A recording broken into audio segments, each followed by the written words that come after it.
नमस्कार दोस्तों, निर्डंका में आप सभी का स्वागत है। 27 साल से गुजरात में बीजेपी सत्ता में है। माना जा रहा है कि बीजेपी के लिए 2022 का विधानसभा चुनाव अन्य चुनावों से कड़ा है। इस बार आम आदमी पार्टी भी गुजरात में अपनी किस्मत आजमा रही है। गुरुवार को चुनाव आयोग ने चुनाव तारीखों की घोषणा की। चुनाव आयोग ने बताया कि गुजरात विधानसभा का चुनाव 2 चरणों में होगा। पहले चरण में 89 सीटों के लिए 1 दिसंबर को मतदान होगा, जबकि दूसरे चरण में 93 सीटों के लिए 5 दिसंबर को वोटिंग होगी। गुजरात चुनाव का नतीजा हिमाचल प्रदेश के साथ 8 दिसंबर को आएगा। गौरतलब है कि बीजेपी गुजरात में पिछले 6 विधानसभा चुनाव में लगातार जीत दर्ज करती आई है। गुजरात विधानसभा की कुल 182 सीट है। 2017 के विधानसभा चुनाव में भाजपा ने 99 सीट जीती थी, जबकि कांग्रेस को 77 सीटें मिली थी। माना जा रहा है कि इस बार गुजरात का चुनाव बीजेपी के लिए टफ साबित होने वाला है। इस बार आप आदमी की पार्टी भी ताल ठोक रही है। आपके संयोजक अरविंद केजरीवाल हिंदुत्व का कार्ड खेल रहे हैं। हाल ही में उन्होंने भारतीय नोट पर माता लक्ष्मी और भगवान गणेश की तस्वीर लगाने की मांग की थी। माना जा रहा है कि उन्होंने गुजरात के मतदाताओं को लुभाने के लिए ऐसा बयान दिया था।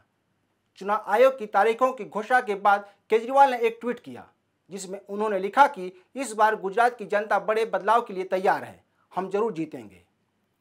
दरअसल बीजेपी के लिए गुजरात विधानसभा चुनाव एक चुनौती है। बीजेपी को गुजरात चुनाव हर तरह से अहम है। राज्य में बीजेपी 27 साल से सत्ता पर काबिज है, इसलिए गुजरात चुनाव से पहले अमित शाह और पीएम मोदी सक्रिय हैं। बीजेपी हर कीमत पर गुजरात विधानसभा का चुनाव जीतना चाहेगी। ऐसे में सवाल है कि बीजेपी के लिए गुजरात क्यों अहम है। तो इसके लिए एक नहीं कई कारण है। पहला यह कि राज्य पीएम मोदी का गृह राज्य है। यहाँ 3 बार नरेंद्र मोदी मुख्यमंत्री रह चुके हैं। इतना ही नहीं, बीजेपी ने नरेंद्र मोदी के पीएम बनने के बाद से राज्य में 3 मुख्यमंत्री बदल चुकी है। नरेंद्र मोदी के दिल्ली जाने के बाद आनंदीबेन पटेल, विजय रूपाणी और वर्तमान में भूपेंद्र पटेल मुख्यमंत्री हैं। अगर बीजेपी यहाँ पर हार जाती है तो 2024 के लोकसभा चुनाव पर इसका असर देखने को मिल सकता है। एक तरह से यह कहा जा सकता है कि 2024 के लोकसभा चुनाव से पहले विपक्ष के लिए गुजरात चुनाव सेमीफाइनल है। हालांकि बीजेपी को हराना कांग्रेस या आम आदमी पार्टी के लिए आसान नहीं होगा, क्योंकि कांग्रेस इस बार राज्य में जोर शोर से चुनाव प्रचार नहीं कर रही है। राहुल गांधी, सोनिया गांधी या प्रियंका गांधी किसी ने भी इस बार अभी तक राज्य में प्रचार नहीं किया है। बीजेपी आज भी पीएम मोदी के चेहरे पर ही गुजरात चुनाव लड़ रही है। यही वजह है कि पीएम मोदी लगातार गुजरात के दौरे पर रहे हैं। हालांकि अपने चुनाव प्रचार के दौरान यह कह चुके हैं कि 2022 का विधानसभा चुनाव भूपेंद्र पटेल की अगुवाई में ही लड़ा जाएगा। हालांकि कई चुनावी सर्वे में कहा गया है कि बीजेपी एक बार फिर सत्ता में वापसी करेगी। अब जान लेते हैं कि सर्वे में क्या कहा गया है। एक सर्वे के अनुसार बीजेपी को गुजरात में 125 से 131 सीटें मिल सकती हैं, जबकि कांग्रेस 29 से 37 सीटें जीत सकती है। वहीं आम आदमी पार्टी की बात करें तो उसके खाते में 18 से 22 सीटें आ सकती हैं। अन्य को 2 से 4 सीटें मिलने का अनुमान है।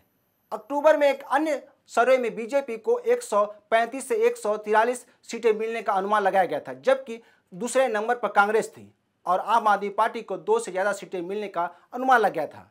यानी सर्वे की माने तो इस बार भी बीजेपी अपना दम दिखाएगी। बीजेपी यहाँ पहले से ही गुजरात चुनाव के लिए तैयार है। वहीं कांग्रेस में वह चुनावी जोश देखने को नहीं मिला है। पिछले कुछ दिनों से राजस्थान के मुख्यमंत्री अशोक गहलोत धुआंधार प्रचार कर रहे हैं। हालांकि गांधी परिवार चुनाव से दूरी बनाए हुए है। राहुल गांधी भारत जोड़ो यात्रा में व्यस्त हैं। वहीं प्रियंका गांधी हिमाचल प्रदेश के चुनाव में लगी हुई हैं। दूसरी ओर गुजरात में कांग्रेस के सीएम फेस की घोषणा नहीं की गई है।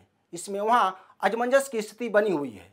इसी तरह आम आदमी पार्टी ने गुरुवार तक सीएम फेस की घोषणा नहीं की है। हालांकि कहा जा रहा है कि शाम तक आप द्वारा दिए गए नंबर के आधार पर सीएम फेस की घोषणा कर सकती है। इससे पहले 2 नाम पे चर्चा है। पहला गोपाल इटालिया का और दूसरा नाम इसुदान गढ़वी का है। इटालिया हाल में अपने पुराने बयानों के कारण चर्चा में रहे हैं। अगर आम आदमी पार्टी इटालिया को सीएम फेस घोषित करती है तो उसे बड़ा नुकसान हो सकता है, क्योंकि इटालिया ने अपने बयान में पीएम मोदी को नीच आदमी कहा था।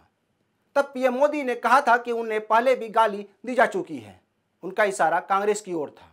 आम आदमी पार्टी के लिए इटालिया फायदेमंद साबित नहीं होंगे। ऐसे में केजरीवाल इटालिया पर दाव नहीं लगाएंगे। अगर बात की जाए गढ़वी की, तो गढ़वी नेता से पहले पत्रकार थे। वे एक कार्यक्रम में एंकरिंग करते थे जो काफ़ी लोकप्रिय था। जनता की मांग पर उनके शो का समय तक बढ़ाया गया था। गढ़वी ओबीसी समुदाय से आते हैं। गुजरात में 48 प्रतिशत पिछड़ा वर्ग है। माना जा रहा है कि केजरीवाल गरीबी पर दांव लगा सकते हैं। बहरहाल देखना होगा कि गुजरात चुनाव का ऊँट किस करवट बैठता है। बीजेपी, कांग्रेस और आम आदमी पार्टी में मुकाबला बताया जा रहा है, लेकिन खबर यह भी है कि कांग्रेस बीजेपी को सत्ता से बेदखल करने के लिए आम आदमी पार्टी का समर्थन ले सकती है, जैसा कि 2013 में दिल्ली विधानसभा चुनाव के बाद हुआ था। पहली बार चुनाव लड़ने वाली आम आदमी पार्टी ने कांग्रेस के समर्थन सत्ता में हासिल की थी। हालांकि राहुल गांधी ने आपके बारे में कहा था कि कांग्रेस गुजरात में असरदार तरीके से चुनाव लड़ रही है, आप केवल हवा में है, जमीनी स्तर पर उसका कुछ नहीं है। इसी तरह जयराम ने आपको बीजेपी की बी टीम बता चुके हैं। तो दोस्तों, आज के लिए बस इतना ही। यह वीडियो अच्छी लगे तो शेयर, लाइक और कमेंट जरूर करें। ताज़ा खबरों के लिए न्यूज़ डंका ऐप को डाउनलोड करें, हमारे यूट्यूब चैनल को सब्सक्राइब करें। धन्यवाद।